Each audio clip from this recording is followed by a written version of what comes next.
Welcome to the first episode of Ready to Fight, the show where we give you that wrestling news that you are looking for.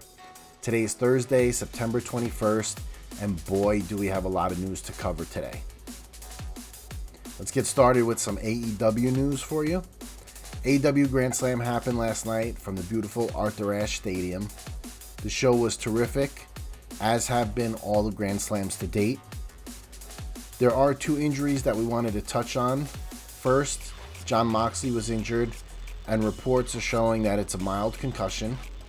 This occurred early on before the match even began when Rey Fenix dove off the raised walkway onto Moxley.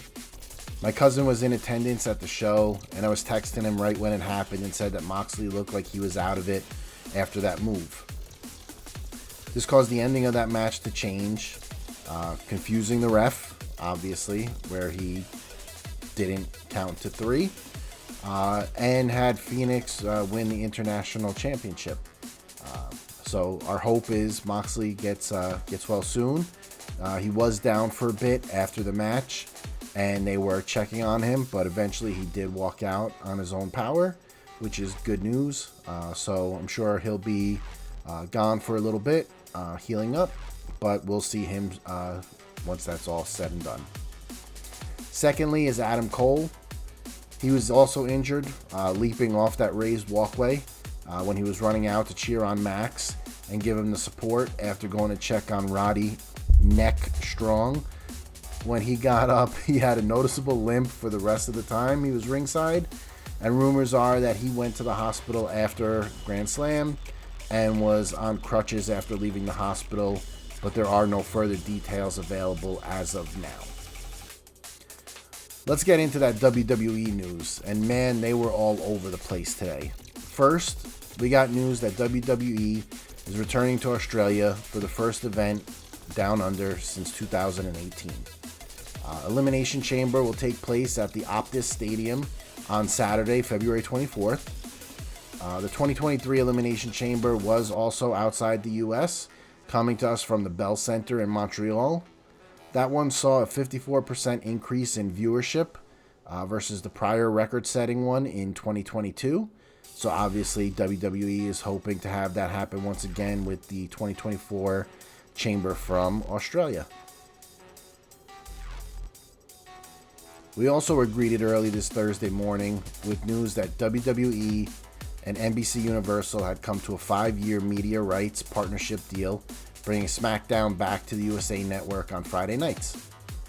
The deal's estimated to be in the range of $1.4 billion for the WWE.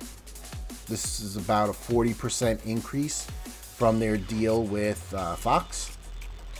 Per the press release, this will also include 4 specials per year running on NBC. Have my fingers crossed that there's at least one Saturday night main event. Like when I was a kid, I used to stay up late to watch those. Love that, especially when they would do like little skits and sing and stuff like that. For some reason, that hit when I was a kid. SmackDown will start on the USA Network in October 2024 after the deal with Fox finishes up in September of 2024. This deal does not include Raw and NXT, so those rights are still currently out for bid. They will still air on the USA Network through September 2024, but where do we think that those will land? Can NBCUniversal make a deal for Raw and NXT to keep the whole thing with the one network? Or what do you think? You think Raw and NXT are definitely going to be going someplace else? Let us know what you think down in the comments below.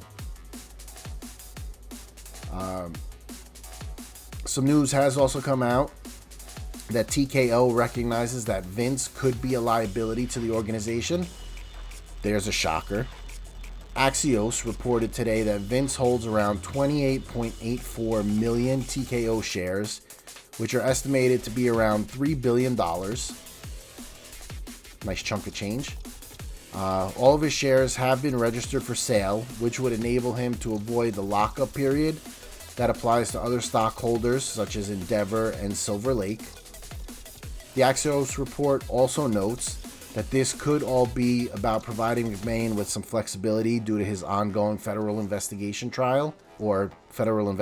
I should say, into his hush money payments. I'm sure there will be a trial or something eventually.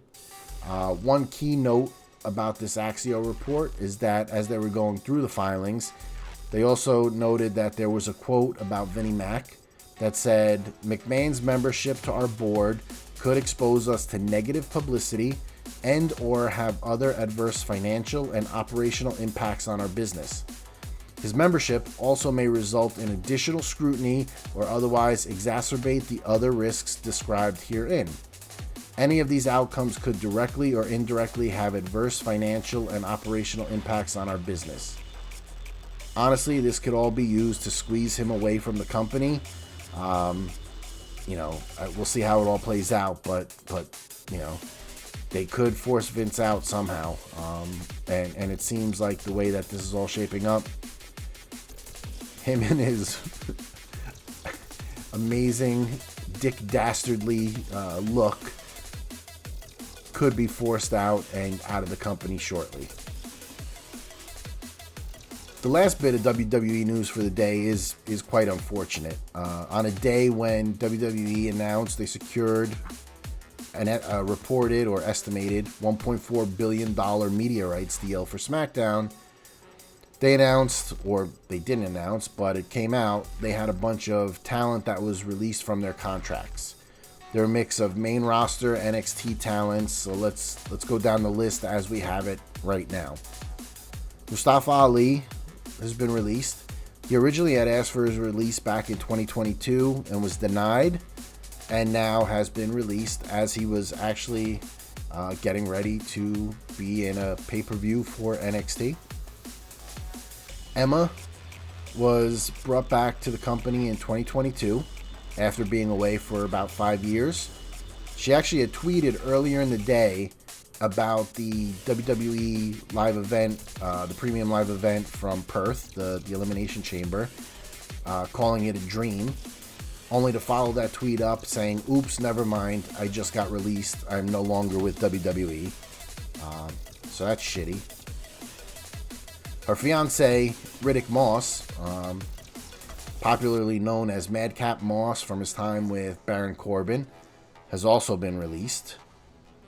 Elias, aka Ezekiel, also released, which is a shame because I don't feel he ever got the due that he was deserved, or the shot that he was deserved to actually move up the card and become a great talent. Top Dollar was released again. He returned to WWE after being released in 2021. He came back in 2022, and he is gone once again. Rick Boogs, also gone. Known for being incredibly strong, playing the guitar and playing the guitar for Shinsuke. Aaliyah, also gone. She actually had signed with WWE all the way back in 2015. Shelton Benjamin is gone. Came back, was in the Hurt Business, tag team champ with Cedric Alexander, and he is gone once again from WWE. Dolph Ziggler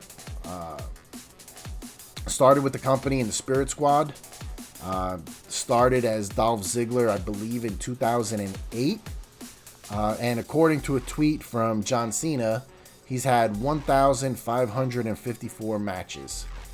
So that's pretty impressive. Massey and Mansoor were also released. And once Maxime Dupree abandoned them and teamed up with Alpha Academy, they were pretty much non-existent on WWE programming. Mansoor joined WWE after a tryout at the Greatest Royal Rumble. So hopefully we'll see some things from them in the future. Dana Brooke, also released. She's been with WWE, I believe, 10 years. She is gone. Dabba-Kato has been released.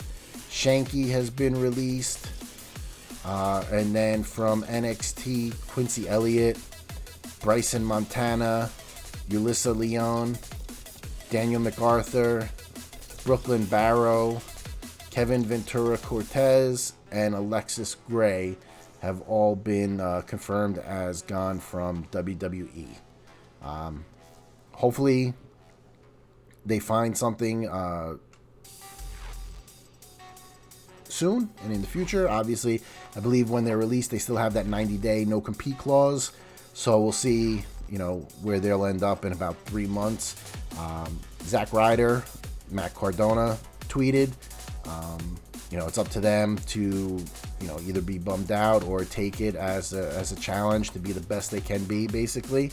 And his ride-along, Steph DeLander, basically said the same thing. So hopefully we'll see some of these released talents in the future. Impact, AEW, Ring of Honor, MLW.